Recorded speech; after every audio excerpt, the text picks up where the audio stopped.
we have like a few more people that should be kind of like trickling in the next couple minutes, I'm guessing. So we'll just wait a couple more minutes just to make sure. To those of you that haven't participated before, I really appreciate it. I started working on wrongful conviction cases about 4 years ago. And when I started, I had like zero clue pretty much as to what I was doing. And I really had to find my way, like kind of by myself. And so after finding a little bit of success and building relationships with people like Monique, and then going out from there, it's made a huge difference in what I've been able to do to help other people. So so anyway, I want to try to continue to help other people, give them insight, expand my own knowledge and what I'm trying to do. I just had my third guy come home on May 20th. And so it's a total of 67 years now of life that was stolen from people. And I take that very seriously, and I know all of you do as well. So with that kind of being said, well, if more people come in, then I'll just accept them in as it's going on. So my mentor is Monique. My self-proclaimed mentor is Monique. And Monique hit me up and she was saying that her mentor is Ms. Williams, is Tasha Williams. And I was so honored that she would be willing to do this with us. She's very busy. She is an advocate. She decided to go to law school. She works as an assistant district attorney in York County, Pennsylvania. And she's also the board chairman of Art for Justice, which is a phenomenal nonprofit. And they showcase a lot of art for of people that are presently incarcerated. And I checked out their website, and it's unbelievable the talent that we have locked away behind bars. And so she's well versed in all of these things. She's had a lot of success. Her first case was a case, a man by the name of Giovanni Reed.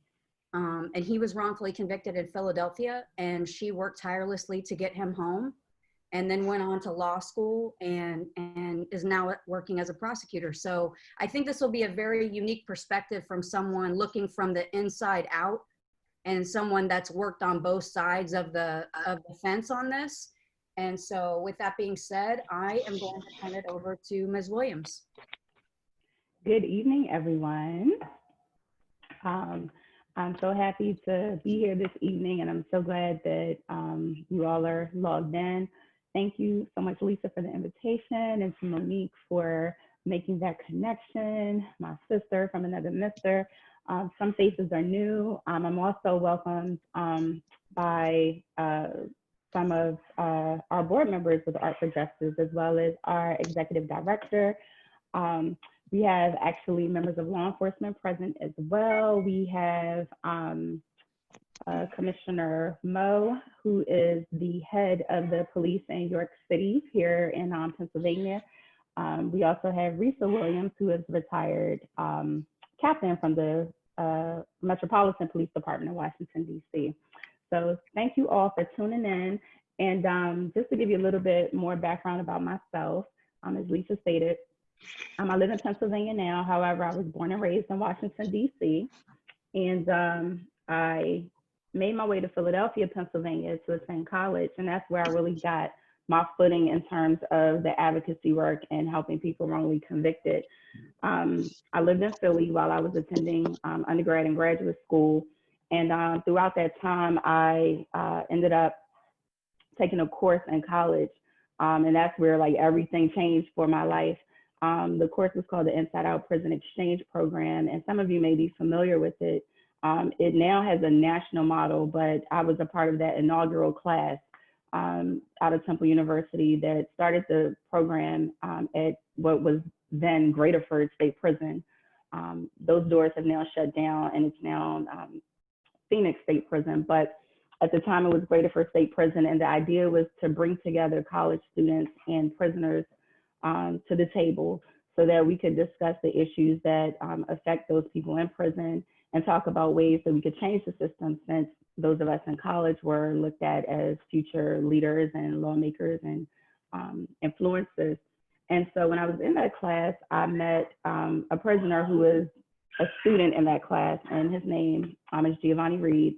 And I was really intrigued with his story because I just was amazed at the fact that he was serving a life sentence. And I learned that his crime was committed when he was a juvenile. And so I didn't know too much about the law at that time, and was, still pretty new to Pennsylvania. But I thought it was crazy that someone could be accused of committing a crime as a juvenile and be sentenced to spend the rest of their life in prison. And so I became very interested in the case. And there were some other things at play as well, irony, if you want to call it that. But at that point, I think he'd been in prison about 10 years of a life sentence.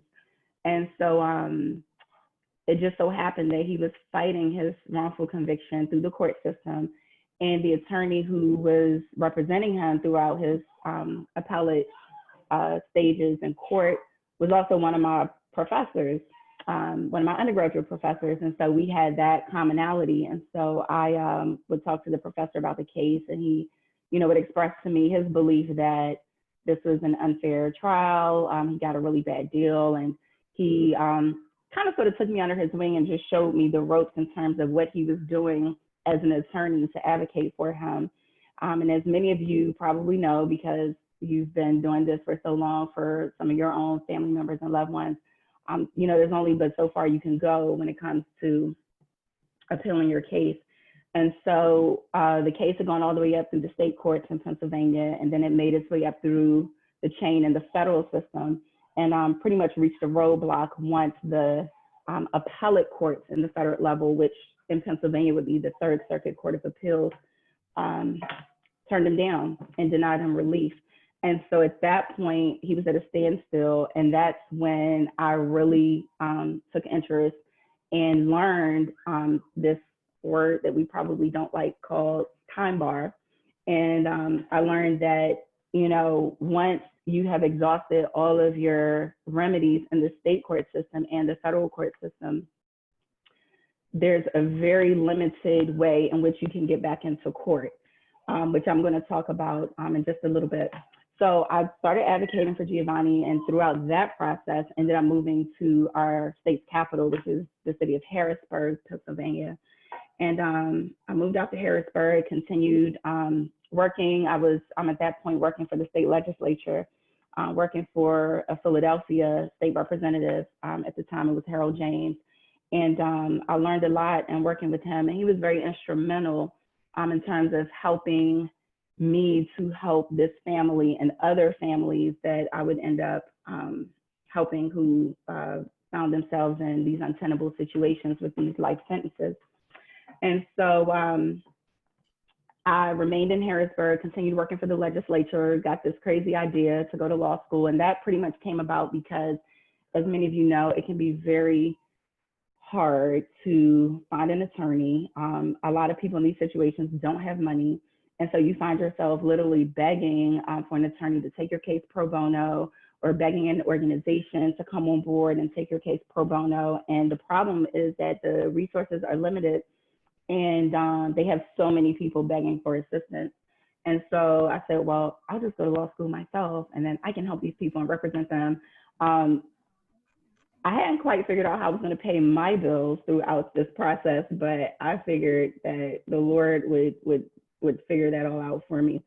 And so I began law school at night, continued working during the day with the legislature.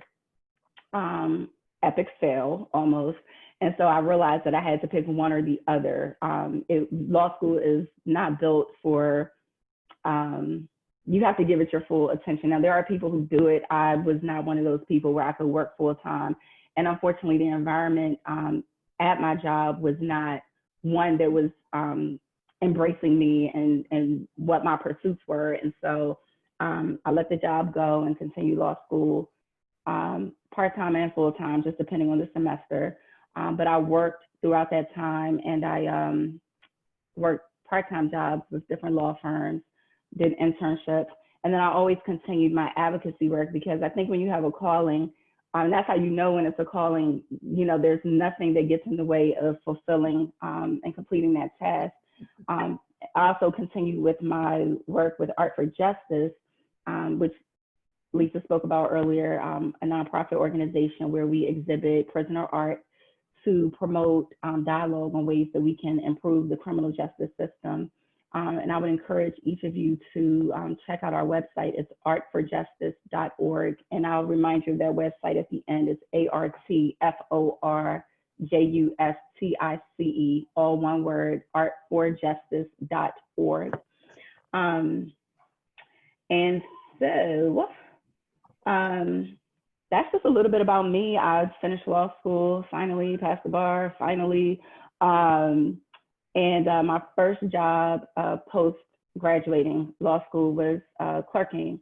It was a great experience, and I lucked up to get a position with a judge who was on, is still on the criminal bench. And so that really gave me great perspective, because I came into law school, into the working world with certain ideas about how the system works, how things work behind the scenes. And it wasn't until I got back in those chambers and saw, because, you know, when you're, you know, the judge is in the middle, you know, and you have your government advocating its position on this side, and the defense or defendant advocating his or her position on the other side. And the court is supposed to come down the middle and look at things objectively and rule in favor of justice. And so that really started to open my eyes in terms of not so much changing my perspective, but just broadening my perspective in terms of how I view the system and the players within the system. And so while I was clerking for the judge, I was still trying to pass the bar. So I'm working again full time, you know, studying for the bar during my lunch break, after work, on the weekends. It was a mess. And so then once I passed the bar, I sought a career in the criminal law arena. I thought that I would begin my career working as a public defender somewhere, and I interviewed for public defender positions. And ultimately, here I am in the prosecutor's office, and I'm in the same office in the county where I clerked. And a position opened up. I applied, not thinking that an offer would be extended, but it was. And after conferring with family and close friends and God, I realized that that's where I should go. And I'm so glad that I did. And again, my perspective has broadened in so many ways, being on the other side, as they say. But I don't really look at it as the other side. I look at it as, you know, I just always fall down on the side of justice. And it's been really good for me to see what victims experience. Because while you see it when you're on the defense side, or when you're on the side that's advocating for a defendant, you just see it very differently when you are advocating for the government and trying to protect victims and keep them safe. And so that's my story. So I'm gonna back up about 18 years. And as Lisa mentioned, all of this started for me with the case of Giovanni Reed. And Giovanni Reed has a co-defendant, well, he actually has two co-defendants, the other being Carlton Bennett. And so when I first met them 18 years ago, because I was a participant in the course, the Inside Out Prison Exchange Program I mentioned to you all, I became interested in his case. His attorney sort of took me under his wing, and like I said, he fought it all the way up to the appellate courts in the federal system, and the door sort of closed. The door closed, but the window was just slightly open. And so, you know, I didn't have any background in terms of just like legalese and, you know, how do we continue on? And I just knew that I believed in his story, because by that point, I'd sort of gotten my mom involved. She's a freelance writer, and she had reached out to Giovanni's mother when the news came down that the Third Circuit Court of Appeals had rejected his latest appeal. And so she reached out to her to express her condolences, and I think just kind of connected to her from like a mother to a mother. And so she wanted to help out. So what she did was she asked Giovanni to send her all of his transcripts, like every piece of paper. Now that's very important, and that's something that, you know, I want to talk about with those of you who are advocating for your loved ones. It's so important that you have read every piece of paper that is connected to your loved one's case. I do recognize that that might be difficult, especially depending on when your loved one's case happened. You know, now we live in a day and age of technology, but Giovanni and Carlton's case happened in 1991. And so you can just imagine, in terms of technology, in terms of preserving paperwork, we're talking microfiche. I mean, like very, very dated. But you want to make sure that you have read every piece of paper that is connected to, I would say the defendant, but you know, it's your loved one, to the defendant's case, because you don't ever want to find yourself in a position where, you know, you're advocating, but you don't know everything. And it's important that you know everything. And it's not that your loved one would try to conceal something intentionally, but, you know, the mind is a very interesting thing. And so as time passes, aside from the fact that they're already in a stressful situation, sitting in jail, awaiting trial for something they didn't do, or maybe something they did do, but nonetheless, it's a stressful situation. So sometimes the mind just forgets. And so you want to make sure that you're familiar with everything that was written about your loved one, what was said, what was alleged, any of the pre-trial filings that may have been filed, whether it was, you know, a motion to suppress, any type of litigation that occurred before the trial. In the case of a death penalty case, there should be all sorts of filings that the defense attorney is doing on behalf of your loved one. So that's very familiar to get familiar with every piece of paper that is connected to your loved one's case. So in Giovanni's case, like I said, he was 16 years old when his crime occurred. And so when I came along in 2002, there was no talk about juvenile lifers and mandatory life without parole. That comes years and years later. So initially, I was helping him and his family with proving his claims of actual innocence. His position is that he was merely present and under the law when the crime occurred. And so under the law, it's not a crime if you happen to be present when someone else commits a crime. And so his position, as well as Carlton's position, was always that we were eyewitnesses to what happened, but we were not involved. We weren't involved in the robbery. We weren't involved in the actual shooting and killing of the victim. And so what we did was we compiled, well, I say we, it was really my mother, but she compiled a narrative because that's one thing that I find is very important, is what is the narrative? Now, with most of you, your loved ones are, you know, unfortunately already convicted. So the narrative has already been written, but I find it's never too late to rewrite the narrative. And so you have to explain your loved one's case.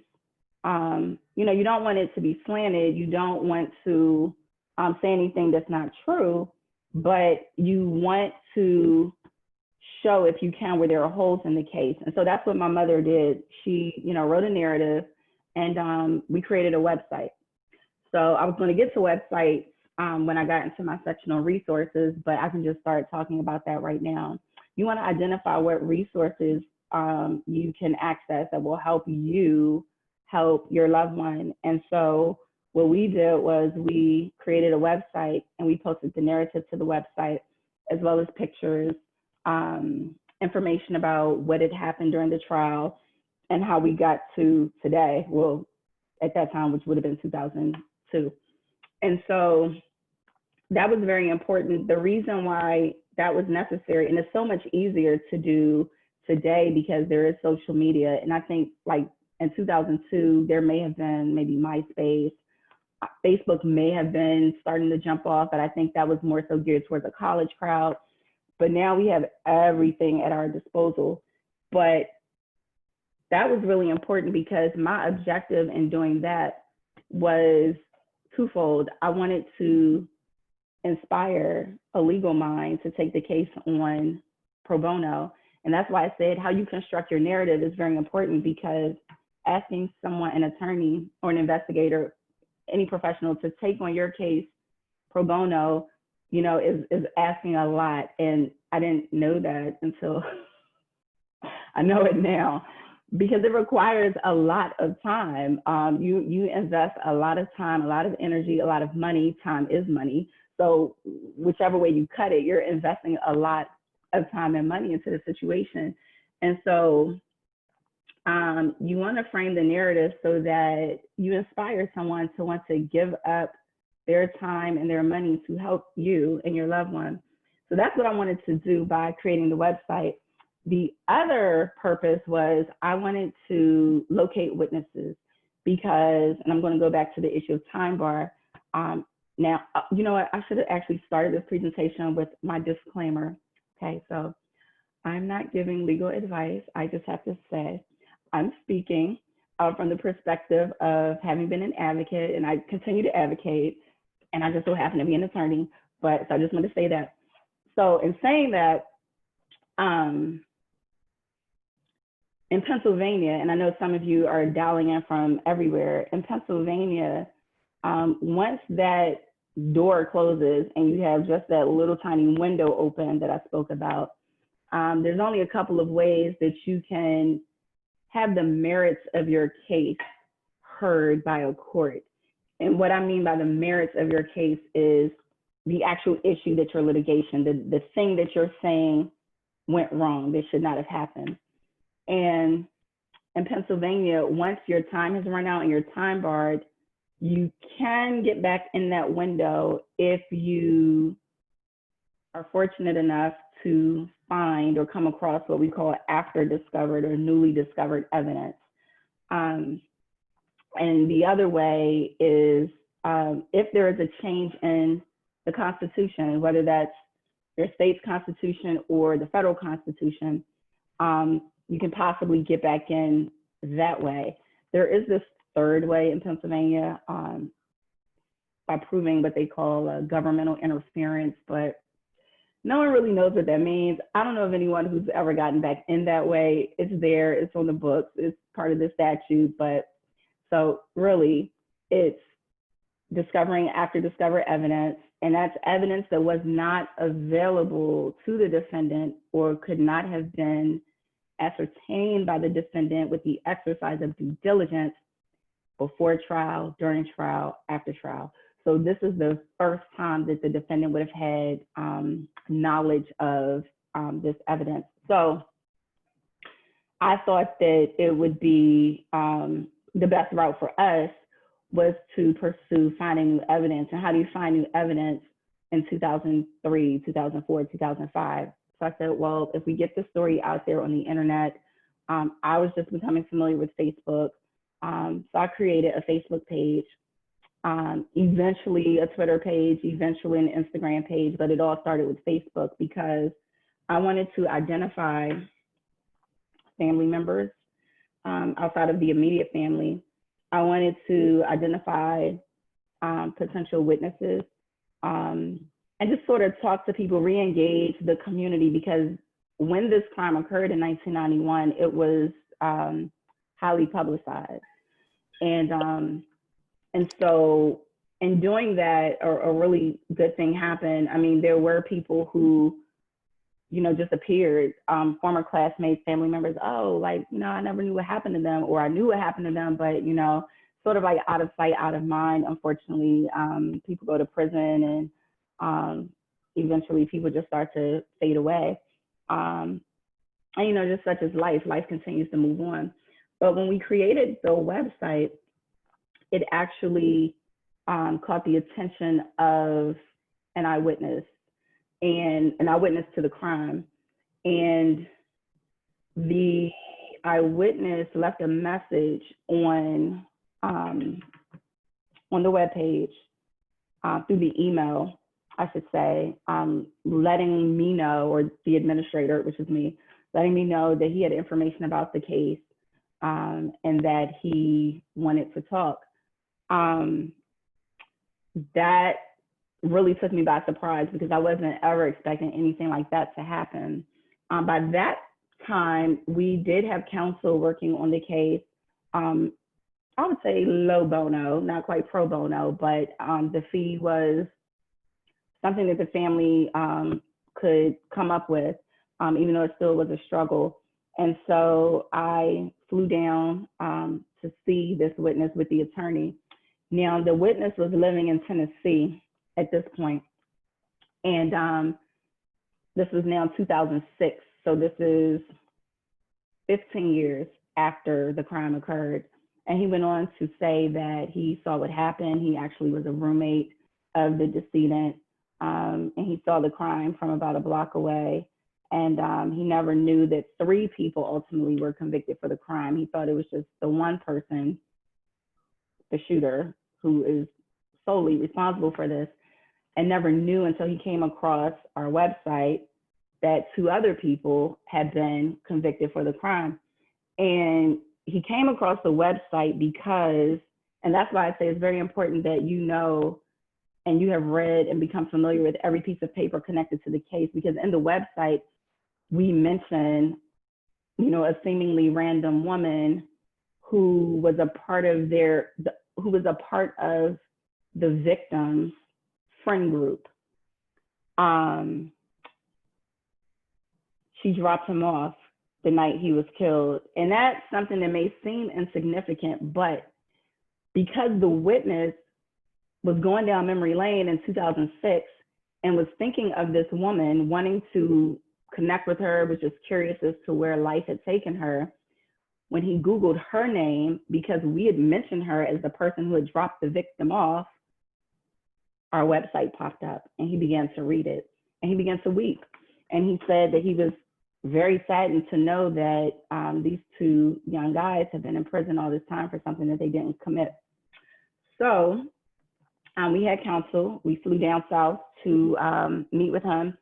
So I'll stop right there and say that, you know, it's very important when you're dealing with witnesses. That's been a learning lesson for sure. You always want to have a third person involved, a third party involved, because you never want to be in a situation where you are the witness and you are on a witness stand having to defend something that you said or you did in your advocacy. So it's very important to always have a third party to either do the talking or to at least be present while you're doing the talking. And he wasn't a hostile witness, well, not at that point, but we'll get to that later. So he was a friendly witness, if you will. But even still, things can transpire, things that you can't even foresee in that moment. Things can happen down the road where you will have wished that you had that third party. And so we flew down there, took a statement, everything was great. We were prepared to have him come in and testify to say that Giovanni and Carlton were not involved in what occurred on the night of the shooting. And the day before he was to board his flight to head to Philadelphia from Tennessee, 2 Philadelphia homicide detectives showed up at his home. He wasn't there. So they then went to his place of business and, according to the witness, threatened him. And he perceived their threats as a threat on his life. They told him that if he were to board his flight the next day, they knew his manifest, they had everything. If he were to board his flight the next day for Philadelphia, they would arrest him, not sure for what, but they would arrest him, and there would be no guarantee that he would make it to the police station. So he took that as a veiled threat. And he shut down. He didn't want anything to do with us anymore. He said, I was just trying to come forward and do the right thing, but I value my life and this isn't worth it. And so that triggered years of litigation. And again, that was another learning process for me. Now, like I said, now we're in 2006, 2007 roundabout. And this man being a resident of Tennessee, he has no obligation to respond to a Pennsylvania subpoena. And so we had to take steps to procure his presence through the courts. And so it's really good when you're advocating for someone if you can just establish rapport and relationships with anybody and everybody, because you never know when you're going to need to call on someone. And so I'm going to backtrack. I promise it's all connected. So when I told you guys how I was working for the legislature, starting my career with former state rep Harold James, he was very clear that, listen, I can't publicly take a position on things. However, I'm going to be in the backdrop and I'm going to help you. So if you need to, use office equipment or, whatever you need to do in that way, help yourself.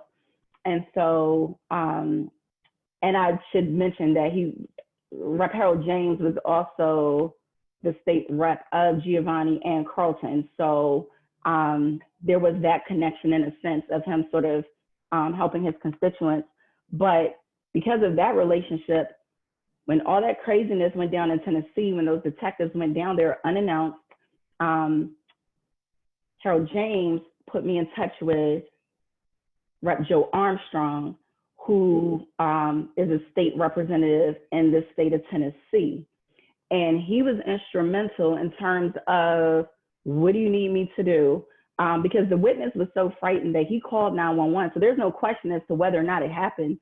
The local police responded and they ordered the Philadelphia detectives to leave his place of business. But by that point, the damage had already been done. But I just wanted to share that part of the story just to show you how it's important to establish those connections, because you never know when you're going to need to rely on someone. And so because we had to go through the courts to get this witness up here, which took 3 years, that involved a process of finding him to be a material witness in Pennsylvania, getting a Tennessee judge this certification that this man was a material witness, convincing a Tennessee judge that he's a material witness with the hopes that he would order him to Tennessee, and order him to Philadelphia to testify at our proceeding. Well, he was so adamant about not coming, he went and hired the witness. He went and hired his own legal counsel to represent his interests. He wanted to fight it. He didn't want to have to come to Pennsylvania. And so I said, well, what are we going to do about this? The family has no money, funds are really limited. And so I reached out to, I'm a member of a African-American sorority, Alpha Kappa Alpha.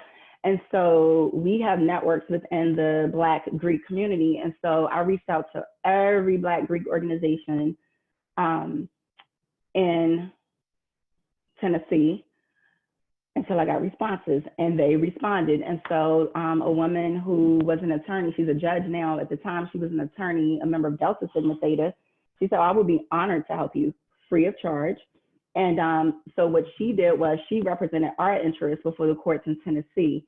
And so she went back and forth at least 6 or 7 times, which was a good 2-hour ways from where she was living and practicing. And at the end of the day, the court ordered him to appear in Pennsylvania. So just more examples of why it's important to be connected in your own community where you live, so that you can reach out to people who can help you when you find yourself in these types of waters. Now, I will say that today in 2020, there's a much different climate, particularly in Philadelphia County. These cases where I have been involved, and Giovanni and Carlton, they're just one of many, but most of the cases are out of Philadelphia County, Delaware County. There was one in Dauphin County, which is where Harrisburg sits, in Dauphin County.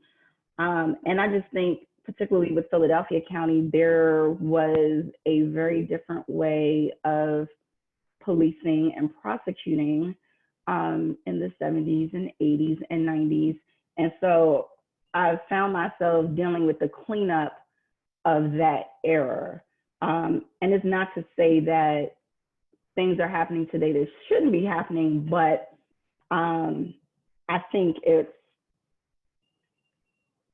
that there are a lot of people who were convicted in the 90s, the 80s in Philadelphia, that, and it's not just what I think, it's what we see, because we see month after month, year after year, people being exonerated, or if they're not being fully exonerated, they are pleading no contest in exchange for a sentence of time served, which is an exoneration in so many ways, but legally they're not calling it that, but you see that that's what's been happening. So that example with the witness that I just explained, the craziness of Tennessee, that was one example of after discovered evidence, because he was coming forward to say, hey, I saw what happened, they didn't do it. And our argument was that, it wasn't available at the time of the trial because this witness immediately fled Philadelphia. And so, and again, like I said, technology is not what it, back then is not what it is today. And so the witness told us that, he was a gay man, the victim was a gay man. Now, they were not partners, but again, this is 1991. And the victim in the case had not disclosed his sexual identity to his family. And the witness feared that that would come out had he stuck around. And so for that reason, he left Philadelphia, and no one ever really heard from him again until 15 years later, 2006, when he comes across the website. So it's very important that you establish a presence online, and you want to be mindful of your message and your delivery and your tone, because at the end of the day, even if you believe that your loved one was convicted wrongly, someone is deceased or someone has been harmed or victimized, no matter what. Even if your loved one didn't do it, there is a victim that is connected to the conviction that your loved one is in prison for. So you always want to be mindful of that, and just, find a way to strike a balance when you're advocating, being mindful that there is a victim, or if the victim is deceased, that person has loved ones still alive.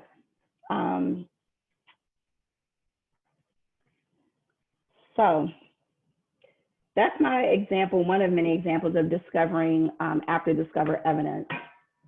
And, I shared with you guys the pitfalls and just different things that happen while trying to discover it, while trying to get it into court. But, we were able to overcome those challenges. It took some time, it took some money, but we were able to do that. The other way I talked about when the window is closing on you and your loved one is time barred is waiting for a change in the law, waiting for a change to your state or to our federal constitution. So in this particular case, and I'm just using Giovanni Reed and Carlton Bennett as an example, many of you are probably familiar with the reform to juvenile justice laws and how it is now unconstitutional to mandatorily sentence a juvenile to life without parole. And so while Carlton and Giovanni were pursuing their actual innocence claims, Giovanni also happened to be a juvenile lifer. And so we saw the progression of the law going back to, I don't know, maybe 2002, I think, don't quote me, was the Atkins decision. And in Atkins, the court said that it was unconstitutional to execute a person who was mentally retarded.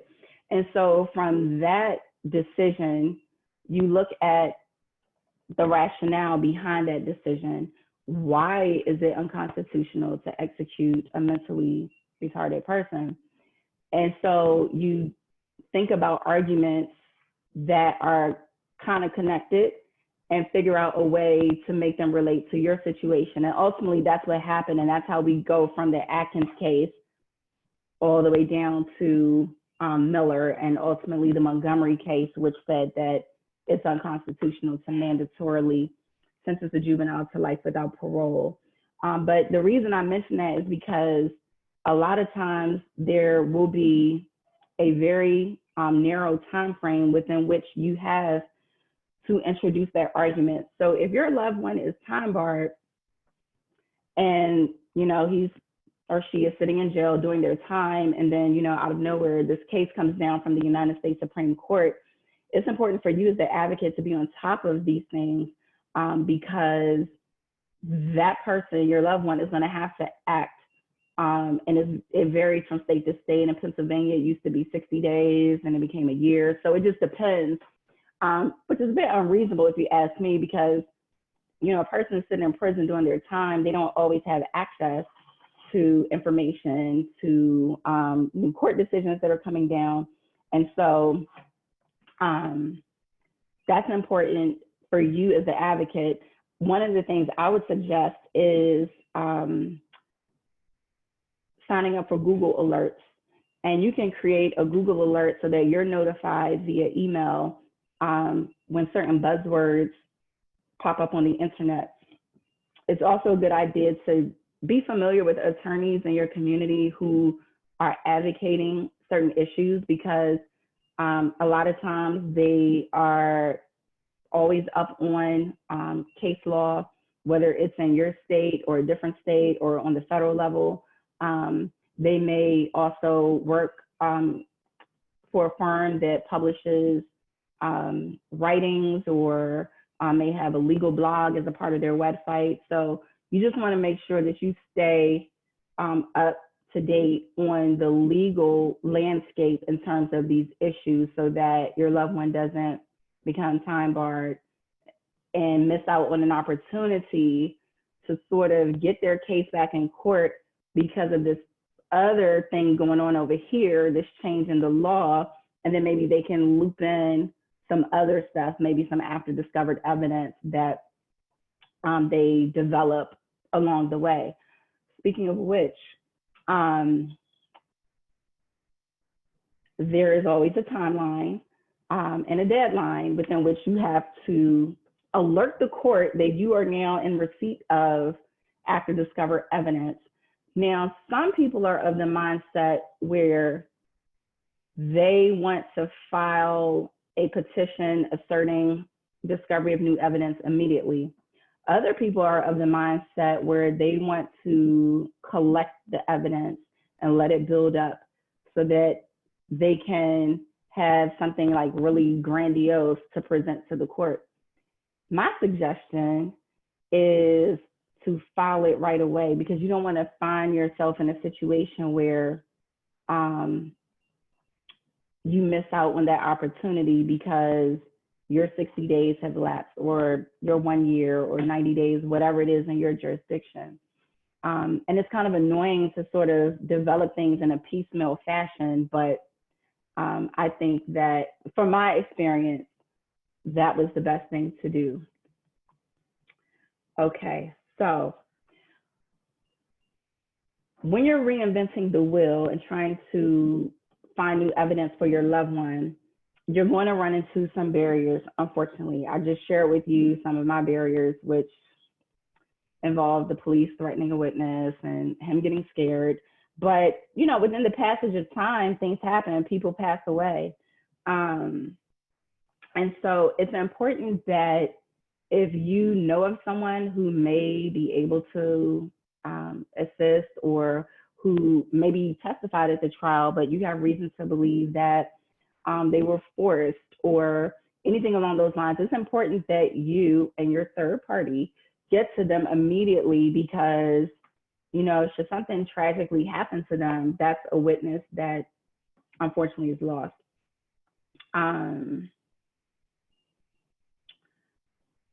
Okay, let's talk about social media as a resource, and just in terms of being responsible. So, you know, you want to be sure if you're the face and force behind a social media account, you want to make sure that, you know, like I said, I don't want to say, not that you're being deferential to the victims, but that you're just mindful that there is a victim in the case. You want to make sure that you're putting out accurate information, and you want to make sure that even though you are advocating, that you're, being objective. Because there's a way you can present your narrative, but show your audience that you're not being biased, even though you are biased because you're advocating for the person. But, don't be afraid or too embarrassed to, seek help or advice or to get input from a family member or someone that you trust in terms of what you're going to put out there. Because once it's out there, even if you delete it, someone has screenshot it for sure. And there's always ways to recover information that you think is lost, which brings me to my next point. When you are, talking to your loved one or writing them, remember everything is recorded, whether it's a phone call, whether it's letters. Now everything is via tablets. Prisoners can text message and email. Not that anyone here would do anything untoward, but you just want to be mindful of that, because people who are in positions of power to help you but may not want to help, who may want to hold on to the conviction, will use your words against you. That happened to me when the witness in Tennessee became afraid after the officer's visit. He did not show up to court the next day. And I and a third party flew out to Tennessee unannounced the following weekend to meet with him, because it was important for me to document what occurred, because I already saw appeal in my future. And so I went down there. We audio recorded our meeting with him with his permission. However, and me not being trained, I'm still learning every day, as a prosecutor, but I was really not trained, total novice back in those days. And so once we left Tennessee, got back to Philadelphia, filed the appeal, transcribed the audio, the prosecutor completely turned around like everything that I said with this man and created this picture as if I forced him to come forward, and he was all my creation, and it was just a mess. So you just want to be mindful of that when you're talking, to your person on the phone or corresponding via mail. Don't you think too, it's sort of important, I'm sorry to interrupt, but I also think it's important to remember that as an advocate, oftentimes we're working with lawyers and not saying all the things we know. Sometimes it's better for a lawyer to talk about things on a private call rather than us as an advocate discuss it and then have it be out there for everyone to hear too early. I'm working on a case right now where we have new evidence in the case, and it's kind of a piecemeal situation where you get a little bit here, you get a little bit there, but we don't necessarily want the Commonwealth to know everything that we know before it's time to put that out in court. So just being careful in terms of make sure everybody's on the same page as far as what you're discussing, and when you're discussing it, I guess, with your client. So I'll shut up. Yeah, no, that's a very good point, Lisa. Yeah, there are some things that are probably better handled by the attorney, but then there have been times where I've had to speak up because the attorney didn't say or do certain things. When you find the attorney, you want to make sure, because I have found that appellate advocacy is an art in and of itself, and you can be a dynamite trial attorney. It does not mean that you are savvy in terms of appellate representation. So that's very important, that you find someone who is well-versed in state appellate law and procedure. Like I said, it's important to get out to events and become involved. So as I had stated earlier, I've been, with Art for Justice, I don't know, for forever. And I met our executive director, Anne Marie Kirk, oh, yeah, there she is. Many years ago in the visiting room at Greaterford, she was advocating for the co-director, Charles Lawson, who is our lead artist and co-director. He is serving a life sentence. And that's another story, but we'll have updates on the website about where he currently is in his fight. But in meeting her, because she was advocating and I was advocating, and we were visiting the people we were advocating for, and we came together, and I got involved with Art for Justice, and together we would, go out in the community with our art exhibits. And in doing so, we've met tons of families. One family in particular, the family of Carmen Woods, his wife and sister attended one of our art exhibits. And so by them just attending the exhibit, just being involved in the community, they met Anne Marie, they met me. And they were already advocating for their loved one, but they, learned a lot and were connected to some of the resources that we had. And so I just think that that's very important as well. I think it's also useful to, and it depends on the case, like it's really on a case by case basis. One, are you saying that your loved one is actually innocent? Okay, that's one thing. Is your loved one actually guilty, but you don't like the sentence that they received, or their sentence was just harsh? So you just have to just think that out to determine whether or not you want media in your case, whether you want media involved in the appellate stage, depending on where you are. Because like Lisa said, sometimes you may want the Commonwealth to know certain things, sometimes you may not. But if you can link up, if you decide that media is the way to go, I mean, you could have a case where you have nothing to lose. I mean, if a person's doing a life sentence, I mean, what is there to lose? So, or maybe there is, I don't know. But if you find that media is the way to go for you, you would, you could possibly benefit from having a reputable journalist take an interest in your loved one's case. And now, again, like, journalism, everything is supposed to be objective. But if you have your facts together, if you've been digging up the evidence, you probably can't go wrong. And so we had a couple of reporters over the years to cover the case, and I thought it was good exposure to the issues, if nothing else. Connecting with a law student or a college student, someone who is interested in these issues. A lot of times they can be really resourceful. Depending on what you need done, you could maybe work out a situation where, they're, interning for you, or, getting some type of, credits for helping you do whatever task it is that you need done, whether it's, helping with legal research or helping to locate witnesses, helping if you're not, savvy with the internet and all that, helping you with establishing social media accounts, running the social media account, things like that. So that's another way that you can get resources. As far as money, we did all sorts of things to raise money to pay attorneys. Ultimately, we ended up with a fabulous attorney who, two fabulous attorneys actually, who work pro bono. And I understand that everyone can't do that, but in the final analysis, Giovanni Reed was represented by Jared Kasher, and then Michael Wiseman represented Carlton Bennett.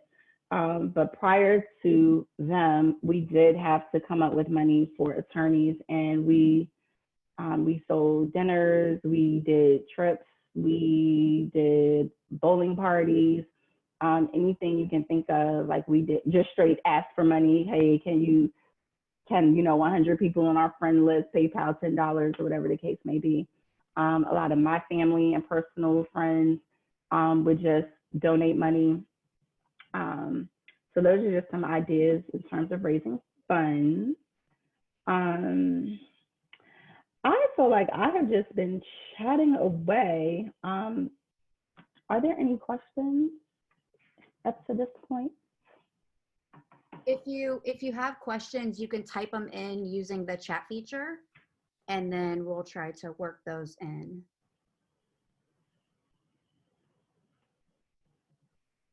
Well, while people may or may not be chatting, I'll just keep going.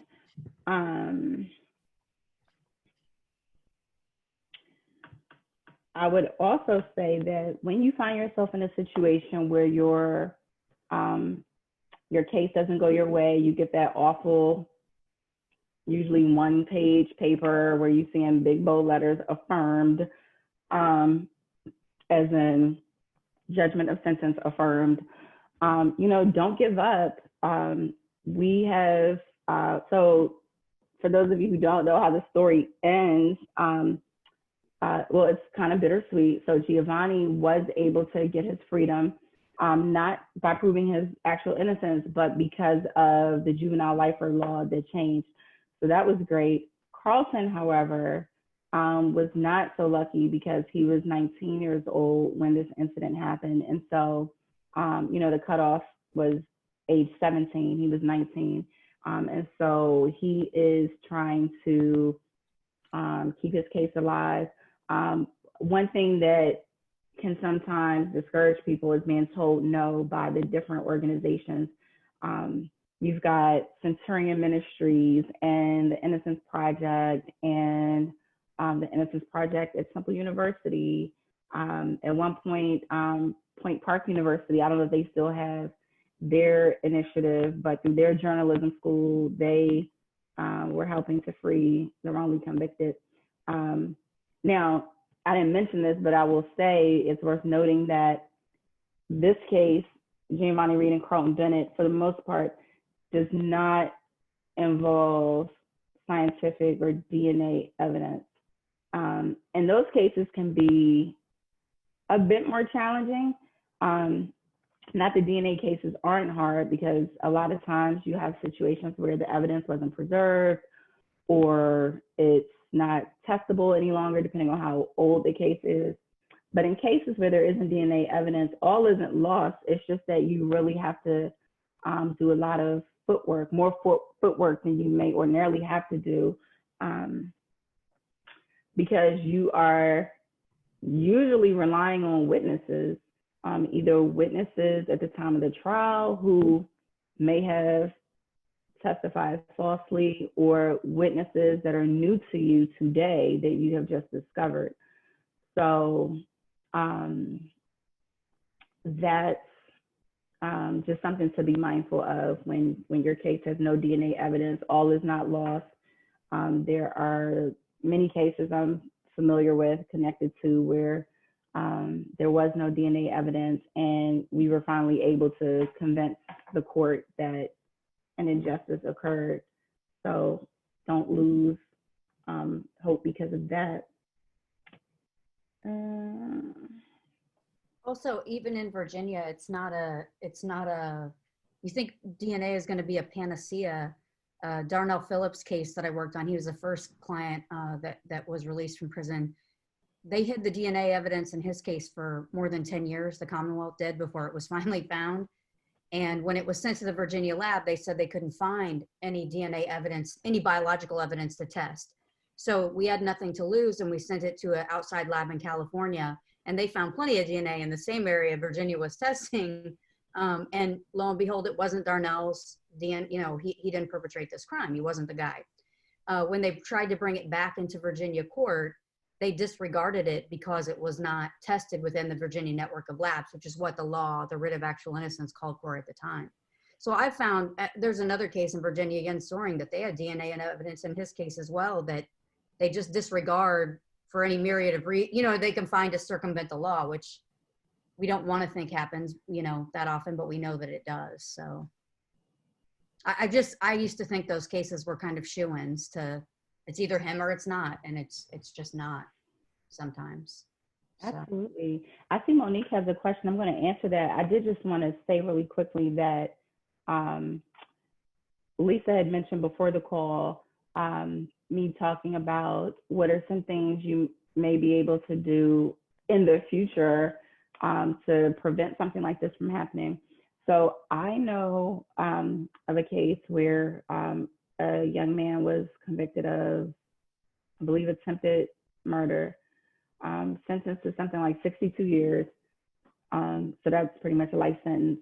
And when the crime happened, his mother immediately knew that he was innocent because he had been shopping at a downtown mall when the shooting happened way up in North Philadelphia. It would have been impossible for him to have been in two places at once. And so, or to have even, let's say, committed the shooting and then traveled to the mall. And so he had purchased a t-shirt, I believe. And so she went immediately, like within 24 to 48 hours of the shooting and his arrest, went to the store, to the mall, to get a copy of the receipt, went to various stores along the strip to get the surveillance footage, because as you know, eventually, and sometimes it's 48 hours, 72 hours, those tapes start to record over themselves and you will lose any footage.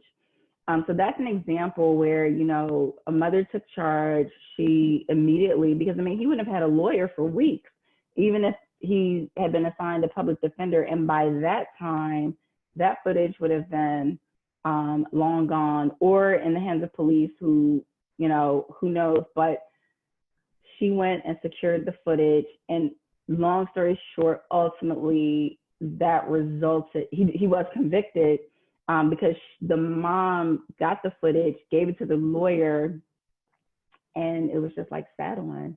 And so ultimately, through post-conviction litigation, he did get relief and was exonerated. I think he had done about 12, 13 years. So yeah, and I know that's not always going to happen. That was ideal in that situation for her to act so quickly, because there are times when the arrest happens much later than the actual crime. But to answer Monique's question, the biggest challenge advocating is just being told no and not having any money. And, you know, when you're told no, and the no is usually, you know, from the courts. You put together an appeal, you have a hearing, or you're just begging for a hearing and you're told no. I've had situations where during advocacy, I or the defendant has been told no by their own attorney. That to me is unacceptable, because the attorney works for the defendant, whether he's being paid or not. He or she works for the defendant. And unless it's something that's just completely unlawful or out of the question, I just don't think no is appropriate when a defendant is asking their attorney to file a certain motion. So I've experienced that rather recently. Or by the time they file it, you know, the court has already said, no, we're going to dismiss your case. And that's another important thing. And you know, every jurisdiction is different, but if you find yourself in a situation where an attorney will not file whatever it is you're asking them to file, have the person, your defendant, your loved one, file it anyway. It would be considered pro se and may not even be accepted by the court. But it's really important to preserve the record for appellate advocacy. So you don't want to find yourself in a situation where the trial court or the post-conviction relief court, whatever it's called, where you are, makes a ruling. You had been begging the attorney to file something, they didn't do it. The post-conviction court turns you down. Then you go to appeal to your state's appellate court, and then you try to introduce that issue that you try to get your lawyer to introduce on your behalf down in the post-conviction court. The appellate court is going to say, you waived that issue. You should have brought that issue the very first time you had an opportunity to do so, which was before that post-conviction court, and you didn't do it, so I'm not going to hear it. So to prevent anything like that from happening, just file it on behalf of your loved one or have them file it from prison, and just deal with it later. The appellate court, should you find yourself on appeal, will at least see that, you know, an effort was made on your part through no fault of your own to have that issue heard before that lower court. Okay, Ava says, whatever happened to the witness who was too terrified to testify? And what about the detective that intimidated the witness? Well, so we had to litigate the issue in the Tennessee courts. Ultimately, the Tennessee judge ruled in our favor and ordered the witness to Philadelphia to testify. And so all of that was like 3 years. Like that whole process took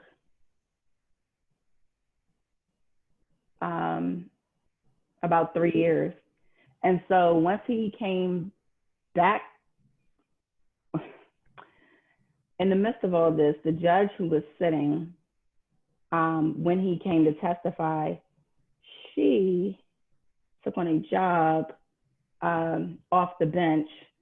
The timing was interesting because our Supreme Court had just reprimanded her for inappropriate comments she had made to a defendant. But anyway, and so because she left the bench and we had not, the hearing was bifurcated. So he only, when he did come, he only testified as to one issue. There was more that we needed to present. However, with her leaving the bench, we had to wait for her replacement to come. The case had to be reassigned. And so because of all of that, it took another 3 years to have the full hearing. And ultimately, the new judge dismissed the case, and she told them both, Giovanni and Carlton, good luck. She knew that Giovanni had his juvenile lifer issues, and so she just sort of said, good luck with your juvenile lifer issues. And that's how that went. As far as the detectives, well, nothing ever happened. I'd reached out to the police commissioner of Philadelphia. Actually, no. At the time, I reached out to, he was an inspector, I believe, was his rank. And I reached out to him and told him what happened. And he just, he did nothing about it. He eventually became the commissioner, but then resigned due to inappropriate behavior with women officers. So, you know, there's just so much. But to answer your question, Ava, nothing happened to the officers, the detectives. Yes, Nashana, the attorney works for the defendant. And then Laquana says that this type of work that you do put into this particular case encourage you to really continue this type of law. Yes, so whether you're prosecution or defense, you're still practicing criminal law. And I love criminal law. I like real estate and some other aspects of law, but I really, really love criminal law. I couldn't see myself practicing any other type of law. And even though I'm on the prosecution side, it's wonderful because it's just nice to see how things work on the other side. And I had stated earlier when we first started the call that I held certain beliefs in terms of how things work from the other side. So I held the belief that police and prosecutors are sort of like in this marriage. And because the police has access to evidence and information, the prosecutor does. And I have learned that that is not how that works at all. And sometimes when there's evidence that's missing or there's a problem, it's not always intentional.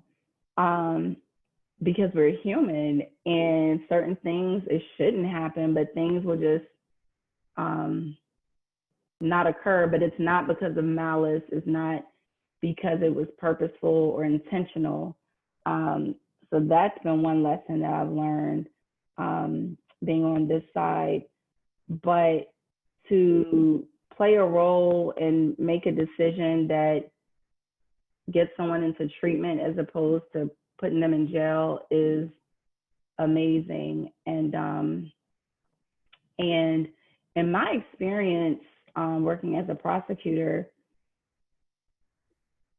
I have particularly paid attention to maybe the last 6 or 7 homicide trials where I work. And in all of those instances, defendants are given an opportunity to accept responsibility and go to jail for a little while. And in several cases that just come to my mind, they roll the dice and go to trial. And these are not situations of who done it, as they say. It's absolutely you did it. But maybe why did you do it? So maybe the fight is first-degree murder versus third-degree murder, or first-degree murder versus voluntary manslaughter.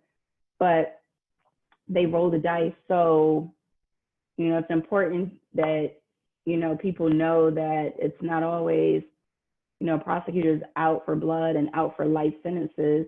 I've seen with my own eyes defendants reject who did it, who reject 10 to 20, who reject 15 to 30.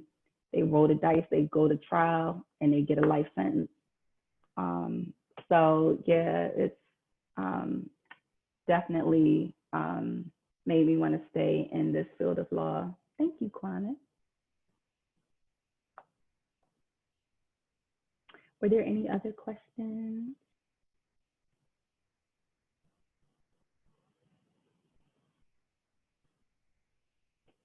Any insights into why they reject?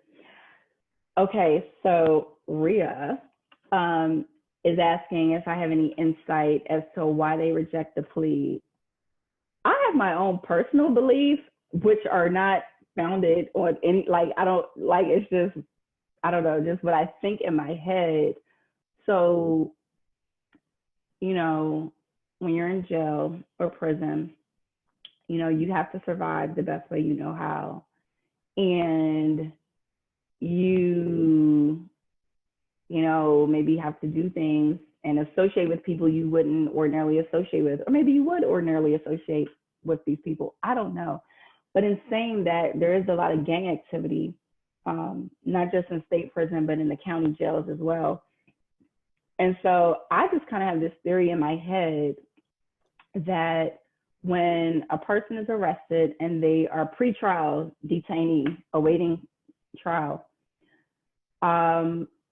they probably get connected with a gang, and maybe not like in a formal way, but I think that there's this unfortunate belief that how will it look if I take a deal of 10 to 20? People are going to think that I'm snitching on people, that I'm giving up information on what's going on in the streets. And I'd rather take my chance and roll the dice and go to trial than for people to think I'm a snitch because I'm not going to make it in here. That's just what I think. I don't know why I think it, because nothing else makes sense. Now, there is a possibility that they're receiving bad advice from the people around them, not necessarily their attorney, because I know of attorneys who have begged the client, and again, it's not a whodunit, they have begged the client to take the deal and they won't do it. And I don't know if they're listening to family members who are saying, you can beat this, and I don't know, but those are just my thoughts. Yep, Monique says jailhouse lawyers as well. Yep, and the snitch rule. So yeah, I think that's it, because nothing else makes sense.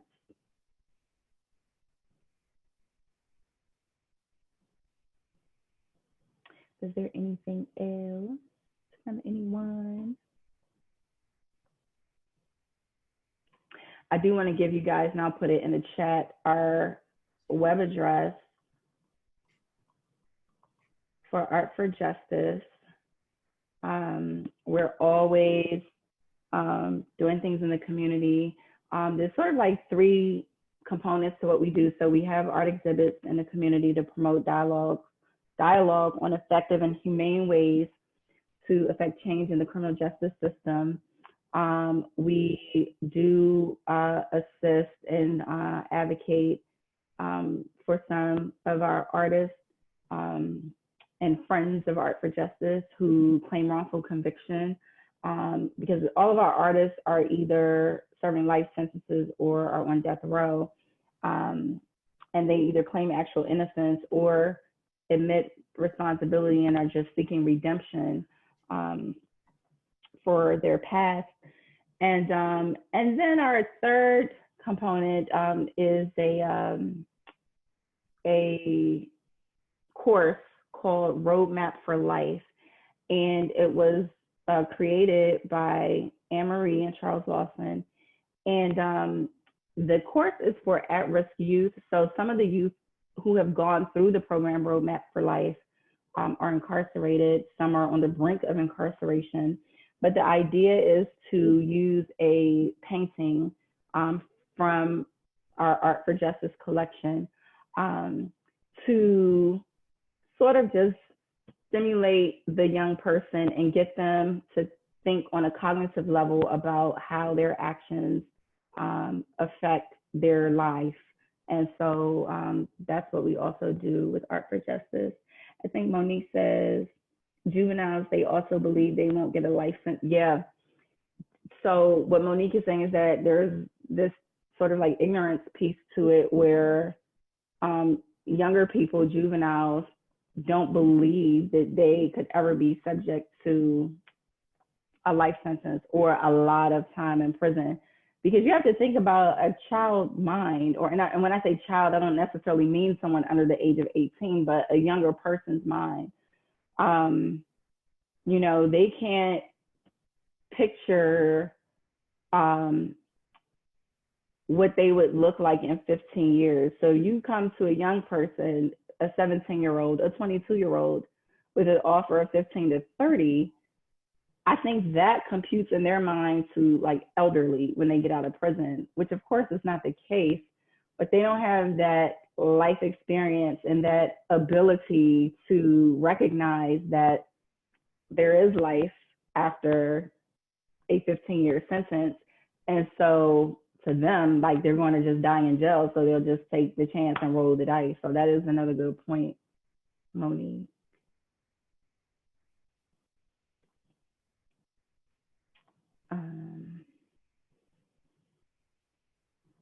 Were there any other questions?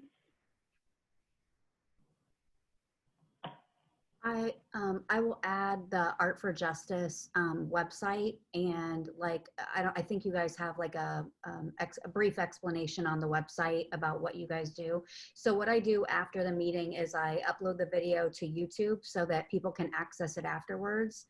And then I also type up notes like from our meeting, just quick suggestions. People can type it out. I put it in a binder and just be able to flip through if there's things that you want to recall after the Zoom. So I'll add that Art for Justice info to the notes as well. I want to thank you so much. Honestly, when you said that you were fallible and a human being, I was like, I have hope in the system again. This is phenomenal, because you know, you don't hear that from prosecutors very often. So Pennsylvania gives me a lot of hope right now. What Larry Krasner, what he's doing in Philadelphia with Larry Krasner is phenomenal. I know what you're doing is positive, you know, trying to affect positive change in our system, and we need that. And I really feel like Pennsylvania is going to be a model for the rest of these states as we move forward. I hope so anyway. So I just want to thank you so much for agreeing to do this. And So the last few minutes of every Zoom, I talk about Monique's favorite topic, self-care. And she reminds me, she reminds me about self-care every time we talk and taking time for myself. And kind of the longer that I've done this, and the more work that I take on, I work on 7 different cases right now. So the more stuff that I take on, the more I really have to carve out time.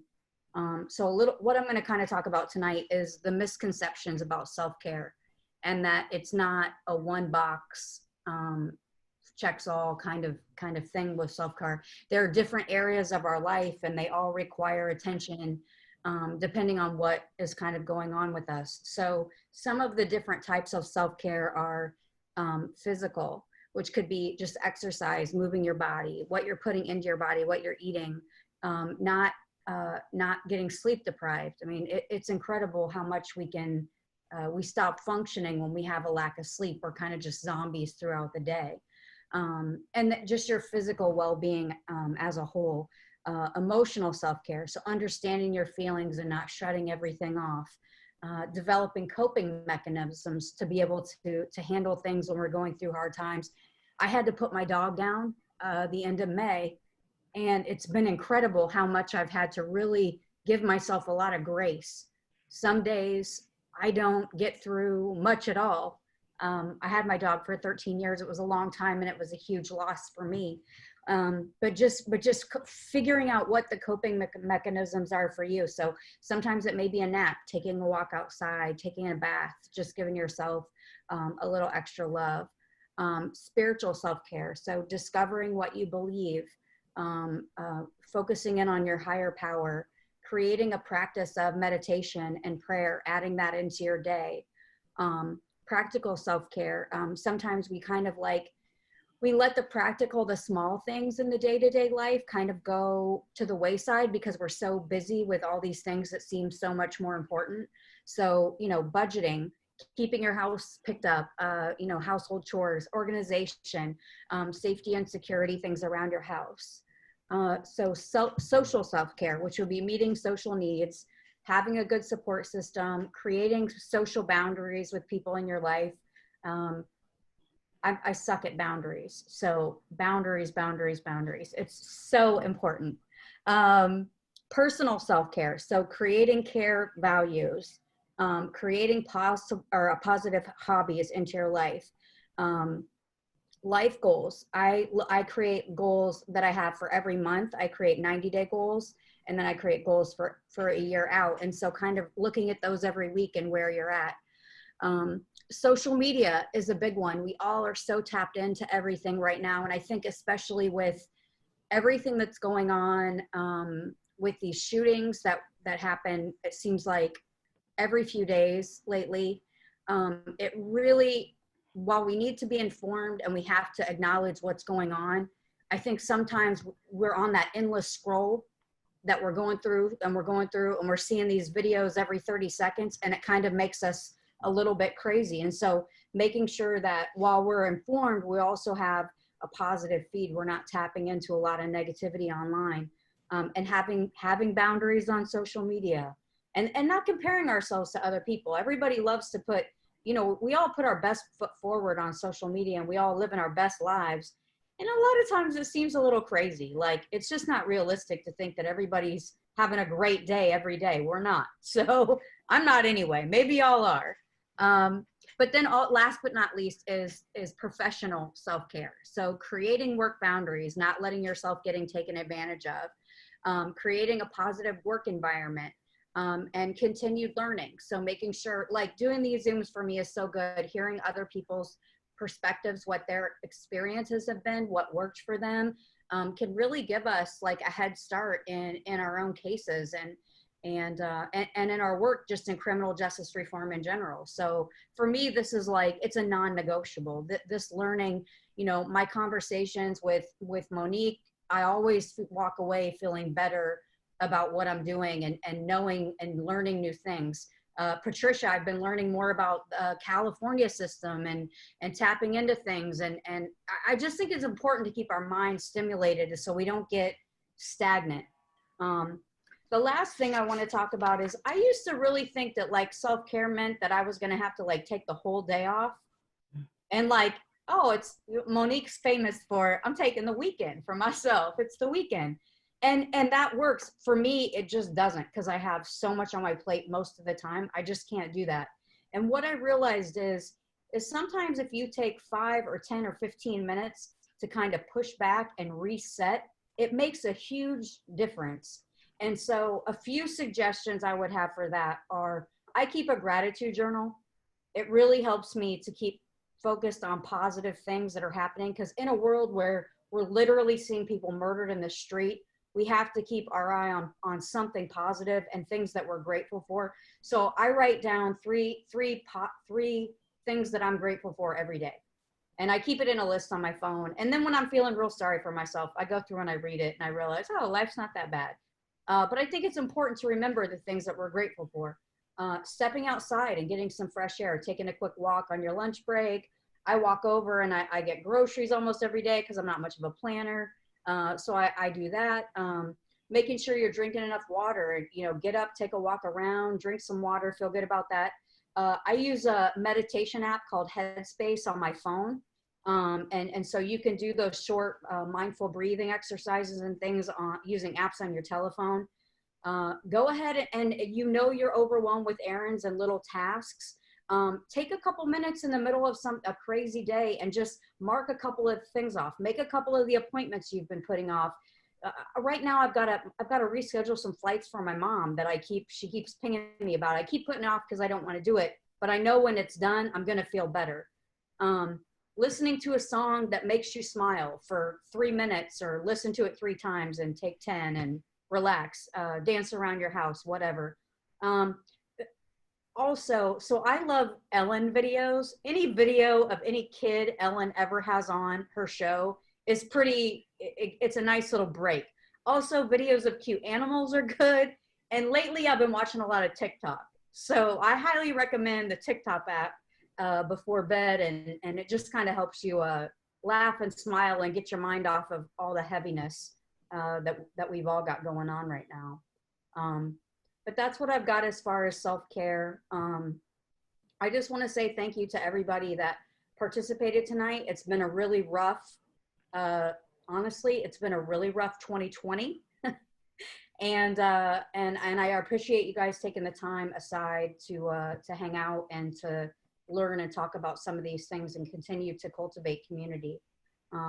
So the video will go up sometime tomorrow. I will email the notes out to everyone as well, so you'll have those. Feel free to follow up with me if you have any other questions. And thanks again to Ms. Williams for taking her time out and helping us tonight learn a little bit more. It was my absolute pleasure. Yeah, yeah. Can I just add something really quick, Lisa? Yes, of course. Well, Tasha and I have been friends for years. For years. And we met through a case. I've seen her, the Giovanni Reed case was absolutely amazing, how she handled everything, it was just amazing, just really, really amazing. I think I appreciate everything about this woman. Oh, I really do. I appreciate I just you. wanted to give her, a quick shout out and props about that. With that, she taught me the advocacy game. I created my own lane, and if it wasn't for her and her drive and me seeing what she's done and just watching her, listening to phone calls, if I'm coming down to Pennsylvania to see a client or just hanging out with her, just having girl time. Girl time is very important, ladies. Please have girl time. Absolutely. I studied the law every day. I'm not an attorney, but I have attorneys calling me, asking me for advice quite frequently. And I've worked with the best. And I appreciate you, Tasha. You are a force to be reckoned with. And thank you for everything you've done for me. Thank you for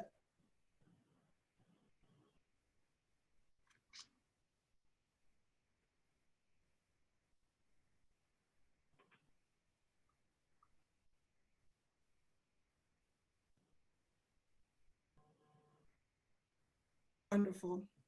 So thank you, sis. You Appreciate are you. so, I appreciate you. Thank you. Okay, well, thank you everybody for participating. I really do appreciate it. And I'll get you all the video link and the notes. It will go out tomorrow.